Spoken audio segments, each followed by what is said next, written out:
Alors, je ne vais pas faire un état de la menace, hein, ça a été sans doute déjà largement abordé. Juste deux mots sur la création du commandement de la gendarmerie dans le cyberespace. Ça partait quand même d'un constat assez fort, hein, c'est que sur les 4 dernières années, on a doublé le nombre d'infractions liées au cyber qui ont été enregistrées au sein de la gendarmerie. Donc ça, c'est comme un élément fort. Et je pense qu'on a un chiffre noir aussi, c'est que beaucoup d'acteurs économiques, et en particulier les entreprises, dès lors qu'elles sont victimes d'une attaque, et souvent des attaques du haut du spectre, elles n'en parlent pas forcément, tout simplement par rapport à leur réputation. Donc il y a un chiffre noir aussi. Donc ce que l'on a enregistré n'est pas forcément toujours ce qui correspond à la réalité. Et puis notre directeur général, lui, est persuadé que sur l'une des prochaines crises majeures, ce sera une crise cyber, et c'est donc la raison pour laquelle il souhaitait créer le commandement gendarmerie dans le cyberespace, qui finalement fédère au sein d'une même entité l'ensemble des forces en la matière, et ça lui est directement attaché, et c'est lui-même qui fixe la stratégie. Alors, sur ce que l'on fait, je ne vais pas développer, mais je ferai tout à l'heure davantage le lien sur la partie prévention et notamment sur ce qu'a évoqué Franck Jiquel. Mais le COM Cybergent, c'est à la fois une capacité d'investigation judiciaire, puisque notre métier, c'est de faire des enquêtes dans le domaine de la police judiciaire. En partie, il n'y a pas que ça, mais en tout cas, c'est une des composantes. Et dans le domaine cyber, ça a vraiment tout son intérêt, toute sa déclinaison, avec évidemment des compétences qui doivent être des compétences particulières. À côté de ça, on a une deuxième entité où on a vraiment un besoin de haute technicité avec des ingénieurs, avec des techniciens supérieurs qui sont des gendarmes, qui sont des gens projetables. Et les deux ne peuvent pas fonctionner indépendamment. On doit être à la fois enquêteur, mais on doit aussi avoir des compétences techniques qui sont fortes, puisque les deux sont particulièrement liés sur les interventions que nous menons aujourd'hui. Et puis une troisième entité, qui est une entité qui assure aussi et qui accompagne notamment en matière de gestion de crise. Et ça, la gestion de crise, ça fait partie aussi de notre métier. Et parfois, on est aussi accompagnateur. On conseille également les entités qui ont été victimes, que ce soit des collectivités, que ce soit parfois les hôpitaux, ça a été évoqué un petit peu tout à l'heure, mais également des entreprises, enfin en tout cas des acteurs du monde économique. Et puis, la dernière entité, et celle-ci, elle est absolument pas neutre, elle est majeure. Elle contribue aussi à la résilience, c'est tout simplement la prévention. La prévention, l'accompagnement et en particulier notamment des collectivités territoriales et encore une fois des acteurs économiques. Alors, tout ça, évidemment, ce n'est pas une structure exclusivement centrale où tout est auto-centré à Paris. L'idée, c'est d'être au plus proche des territoires et c'est la raison pour laquelle on a des relais sur l'ensemble du territoire national, y compris outre-mer, avec les 8000 cybergendarmes qui sont déployés. Et on en trouve sur des niveaux de qualification qui sont différents les uns des autres, mais de la brigade de gendarmerie, 3200 sur le territoire. Donc, l'idée, c'est vraiment là aussi au plus proche des collectivités, des PME, des ETI, et puis le niveau départemental, le niveau régional, jusqu'au niveau central, donc sur les attaques qui sont en général celles qui sont du plus haut du spectre. Alors, suite à notre échange, ce qui me paraissait important, c'était peut-être justement de faire un petit focus sur l'aspect prévention, parce que beaucoup de choses ont été évoquées ce matin, notamment sur la sécurisation des entités, mais la prévention me semble être un point majeur.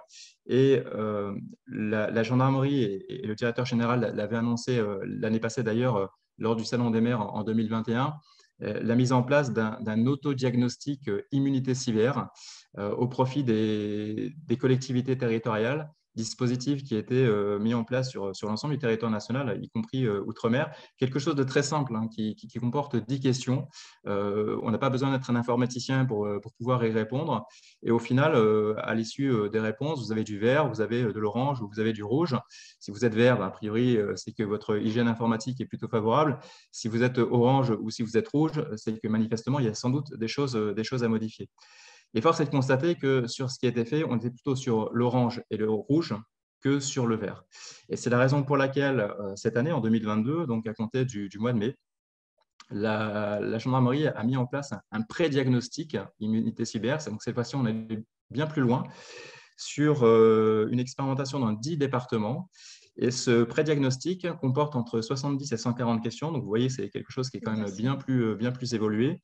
Et on a pu faire jusqu'au mois d'octobre de cette année 350 pré-diagnostics au profit de collectivités très diverses, hein, des communes de quelques centaines d'habitants et jusqu'à des communautés de communes de plusieurs dizaines de milliers d'habitants.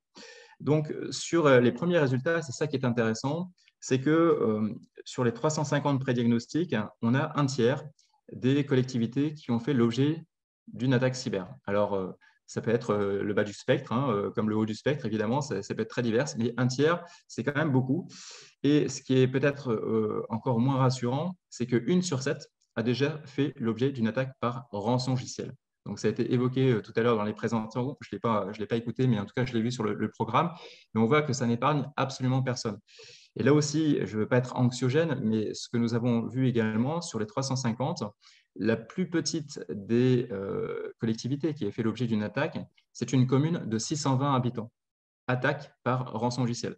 Donc, ça peut être quelques milliers de dollars ou d'euros qui sont demandés en termes de rançon. Évidemment, ça ira jusqu'à des dizaines, voire des centaines pour des groupes plus importants, mais on voit que personne, malheureusement, n'est à l'abri du dispositif.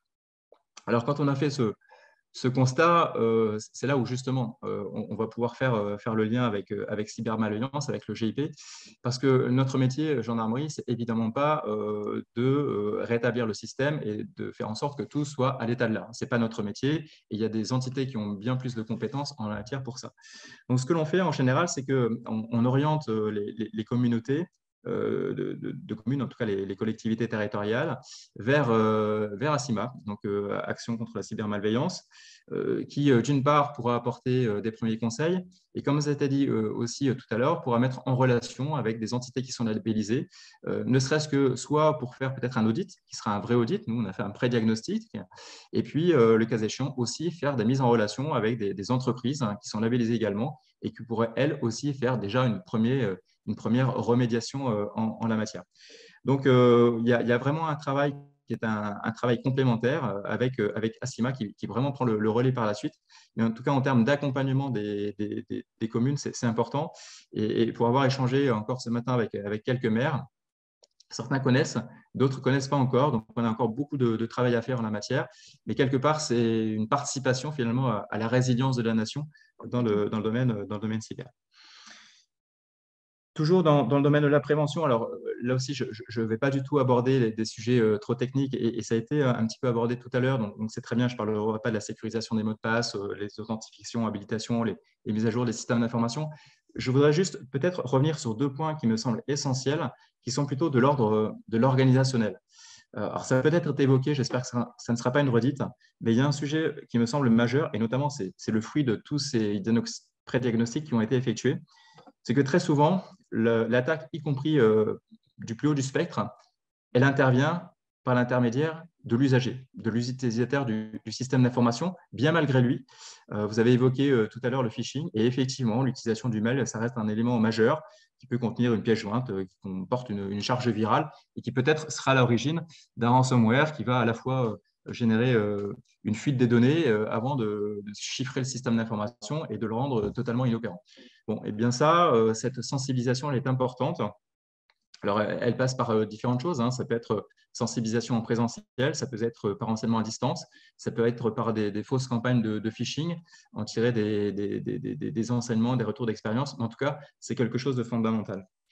Et puis, le deuxième sujet qui est là aussi plutôt de l'ordre de l'organisationnel, encore une fois, point qu'on a vraiment observé de manière assez générale, c'est que sur les collectivités, voire les quelques entreprises pour lesquelles on a fait des pré-diagnostics, là aussi à titre expérimental, finalement, peu d'entités avaient des plans de continuité d'activité.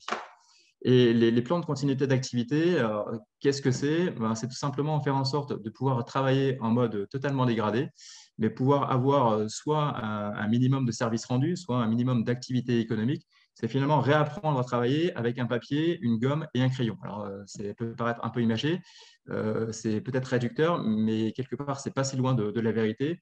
Sauf que ces plans de continuité d'activité, ça se planifie, ça se prépare, on identifie les process, on les écrit, et puis on doit les jouer aussi, de manière à en tirer des enseignements, là aussi des retours d'expérience, et améliorer encore une fois le process.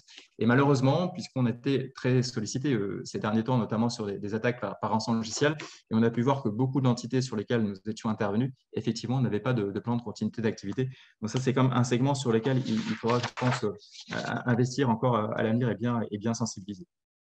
Voilà, c'était peut-être, c'est une conclusion, c'est une clôture, donc je ne vais pas être trop long, et c'est vrai qu'on approche du début d'après-midi.